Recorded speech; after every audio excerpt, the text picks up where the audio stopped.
भारत की 16वीं जनगणना।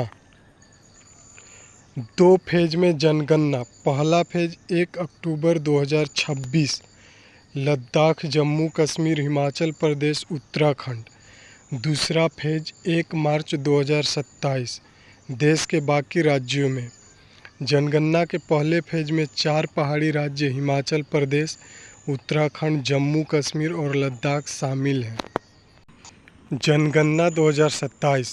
India caste census साल 2027 में होने वाली जनगणना 2011 की तरह 2 चरणों में पूरी की जाएगी। पहले चरण को मकान सूचीकरण या मकानों की गणना कहा जाता है। इसमें हर परिवार के घर की स्थिति, उसमें उपलब्ध सुविधाएं और संपत्ति से जुड़ी जानकारियां जुटाई जाएंगी। इसके बाद दूसरा चरण होगा जनगणना, जिसमें हर घर में रहने वाले व्यक्ति की उम्र, लिंग, शिक्षा, रोजगार और अन्य जरूरी जानकारियां हासिल की जाएंगी। इस 2 चरणीय प्रक्रिया से सरकार को देश की जनसंख्या और जीवन स्तर से जुड़ी पूरी तस्वीर मिलेगी, जिससे योजनाएं बनाना और नीति तैयार करना आसान होगा। भारत में हर 10 साल में एक बार जनगणना कराई जाती है। जनगणना कराने की जिम्मेदारी गृह मंत्रालय के तहत आने वाले महापंजीयक और जनगणना आयुक्त कार्यालय, office registrar general and census commissioner की होती है। 2011 के बाद भारत में जनगणना क्यों नहीं हुई थी? तो पिछली जनगणना 2011 में हुई थी, जबकि अगली जनगणना 2021 में होनी थी, लेकिन भारत में कोविड-19 महामारी के कारण इसे स्थगित कर दिया गया। अगली 16वीं जनगणना हिमालयी राज्यों के लिए 1 अक्टूबर 2026 से और शेष भारतीय राज्यों के लिए 1 मार्च 2027 से शुरू होगी। कितने चरणों में पूरी होगी 16वीं जनगणना? तो इस बार 16वीं जनगणना की प्रक्रिया 2 फेज में पूरी होगी। पहला चरण 1 फरवरी 2027 तक पूरा कर लिया जाएगा। वहीं दूसरा और अंतिम चरण फरवरी 2027 के आखिर तक पूरा होगा। 1 मार्च 2027 की मिडनाइट को रेफरेंस डेट माना जाएगा, यानी उस समय देश की जनसंख्या और सामाजिक स्थिति का जो भी आंकड़ा होगी वही रिकॉर्ड में दर्ज किया जाएगा। इस दिन के बाद से आंकड़े सार्वजनिक रूप से सामने आने लगेंगे।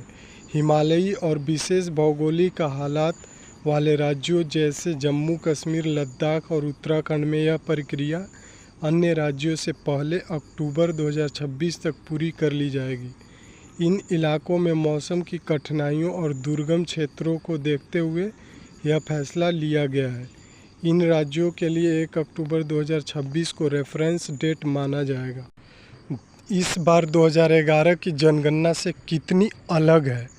तो इस बार की जनगणना प्रक्रिया खास है, क्योंकि भारत की आज़ादी के बाद पहली बार जनगणना में जातियों की गिनती भी की जाएगी। इसके लिए जनगणना की प्रश्नावली में जाति का एक नया कॉलम भी होगा। जाति की गिनती पिछले कुछ सालों से एक बड़ा राजनीतिक और चुनावी मुद्दा बन चुका है। पहली बार जनगणना डेटा को डिजिटल रूप से एकत्र किया जाएगा। इसके लिए मोबाइल फ़ोन ऐप्स का इस्तेमाल किया जाएगा। ये ऐप 16 भाषाओं में उपलब्ध होंगे। इनमें हिंदी, अंग्रेजी और 14 क्षेत्रीय भाषाएं शामिल है। 2011 में घर घर जाकर ये डेटा जुटाए गए थे, उसमें तकनीक का इस्तेमाल बेहद मामूली था। क्यों ज़रूरी है जनगणना, जान लीजिए। जनगणना इसलिए कराई जाती है क्योंकि जनगणना से प्राप्त आंकड़े सरकार को कई क्षेत्रों में नीतियों और योजनाओं को बनाने में मदद करते हैं। जनगणना के आंकड़ों के आधार पर संसाधनों का आवंटन किया जाता है, जैसे कि शिक्षा, स्वास्थ्य और बुनियादी ढांचे के लिए जनगणना के आंकड़े विकास की प्रगति को मापने और भविष्य की योजनाओं को बनाने में मदद करते हैं। जनगणना से हमें जनसंख्या की संरचना जैसे कि आयु, लिंग, शिक्षा और व्यवसाय के बारे में जानकारी मिलती है। जनगणना के आंकड़े कई क्षेत्रों में सरकार को निर्णय लेने में मदद करते हैं, जैसे कि व्यवसाय, शिक्षा और स्वास्थ्य। कैसे कराई जाएगी यह जनगणना? जनगणना डिजिटल की जाएगी। इसके लिए मोबाइल एप्लीकेशन का उपयोग करते हुए यह डिजिटल माध्यम से की जाएगी। मंत्रालय ने बताया कि 2 चरणों में की जाने वाली जनगणना में पहले चरण में मकान सूचीकरण और मकानों की गणना HLO की जाएगी। सूत्रों ने कहा कि ये ऐप सरल और उपयोगकर्ता के अनुकूल होने के लिए डिज़ाइन किए गए हैं। इनका इस्तेमाल गणना करने वाले और नागरिक दोनों कर सकते हैं। नागरिकों को स्वयं गणना करने का विकल्प भी मिलेगा। गणना करने वालों को अब भारी कागज के शेड्यूल लेकर फील्ड में नहीं जाना होगा। कितने लोग जनगणना के लिए लगेंगे? फील्ड में डोर टू डोर जनगणना करने के लिए 34 लाख सर्वे करने वाले और सुपरवाइज़र लगाए जाएंगे, जो फील्ड से डेटा इकट्ठा करने का काम करेंगे। इसके अलावा 1.30 लाख जनगणना पदाधिकारी तैनात किए जाएंगे। ये सारे कर्मचारी जनगणना के लिए फील्ड सर्वे से लेकर इसका पूरा डेटा बनाने का काम करेंगे। जनगणना में जाति भी पूछी जाएगी। क्या क्या जानकारी जुटाई जाएगी? तो 16वीं जनगणना में हर परिवार की आवासीय स्थिति, संपत्ति और सुविधाओं के बारे में जानकारी जुटाई जाएगी। इसके बाद दूसरे चरण में जनगणना PE में हर घर में रहने वाले हर व्यक्ति की जनसांख्यिकीय, सामाजिक, आर्थिक, सांस्कृतिक और अन्य जानकारी जुटाई जाएगी। इसमें लोगों की सेहत की भी जानकारी जुटाई जाएगी, जैसे कि आपको डायबिटीज़ है या नहीं, ऐसे सवाल भी पूछे जाएंगे। वैसे भारत को दुनिया की डायबिटीज़ कैपिटल कहा जाता है। क्या आपका डेटा सुरक्षित होगा?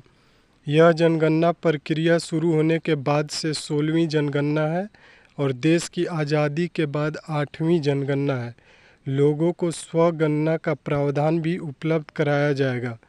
जनगणना से जुड़े तमाम डेटा की निजता और सुरक्षा का पूरा इंतजाम किया जाएगा, जिसमें जनगणना के लिए डेटा इकट्ठा करना, उसे ट्रांसफ़र और स्टोर करने समेत हर कदम पर डेटा लीक ना होने पाए, इसके कड़े इंतजाम होंगे। जनगणना में क्यों हुई है इतनी देरी?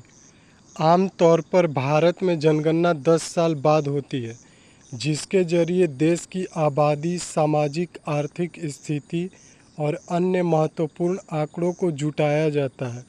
जनगणना दुनिया के सबसे बड़े प्रशासनिक अभ्यासों में से एक है, जिसे गृह मंत्रालय के तहत आने वाला ऑफिस ऑफ रजिस्ट्रार जनरल और सेंसस कमिश्नर करवाता है। कोरोना महामारी के कारण 2021 में होने वाली जनगणना टल गई थी और अब यह 2025 में शुरू हो रही है। इसी वजह से अब जनगणना के सर्किल में भी बदलाव हो गया है और इसके बाद अगली जनगणना 2035 में कराई जाएगी। जनगणना पूरी होने के बाद क्या शुरू होगा? परिसीमन। जनगणना पूरी होने के बाद लोकसभा और विधानसभा सीटों का परिसीमन 2028 तक शुरू हो सकता है। इस दौरान महिलाओं के लिए 33% आरक्षण भी लागू किया जा सकता है, यानी 2029 के लोकसभा चुनाव से पहले महिलाओं के लिए आरक्षित सीटों की तस्वीर साफ हो सकती है। जनगणना के बाद परिसीमन आयोग का गठन किया जाएगा ताकि आबादी के हिसाब से लोकसभा सीटों का बंटवारा हो सके। इसे लेकर दक्षिण के राज्यों में परेशानी बढ़ी हुई है, क्योंकि वहां उत्तर भारतीय राज्यों के मुकाबले आबादी कम है। ऐसे में उन्हें डर है कि सीटें घट जाने से लोकसभा में उनका प्रतिनिधित्व कम हो सकता है। क्या कहते हैं 2011 की जनगणना के आंकड़े? 2011 की जनगणना के अनुसार भारत की जनसंख्या 121 करोड़ के पार हो चुकी थी। इसमें 62.37 करोड़ पुरुष और 58.65 करोड़ महिलाएं थीं। 2001 से 2011 के दशक में जनसंख्या में 18.1 करोड़ से अधिक की वृद्धि हुई। वहीं 2001 से 2011 के दशक में जनसंख्या वृद्धि 17.64% थी। वहीं जनसंख्या घनत्व 382 व्यक्ति प्रति वर्ग किलोमीटर थी, जबकि लिंगानुपात 943 महिलाएं प्रति 1000 पुरुष था। देश में उस वक्त साक्षरता दर 74.04% हो चुकी थी। इसके अलावा 2011 की जनगणना में भारत की सबसे अधिक बोली जाने वाली भाषा हिंदी पाई गई, जिसके बाद बंगाली और मराठी का स्थान रहा। जनगणना से संबंधित सवाल जवाब। जाति जनगणना में क्या होगा?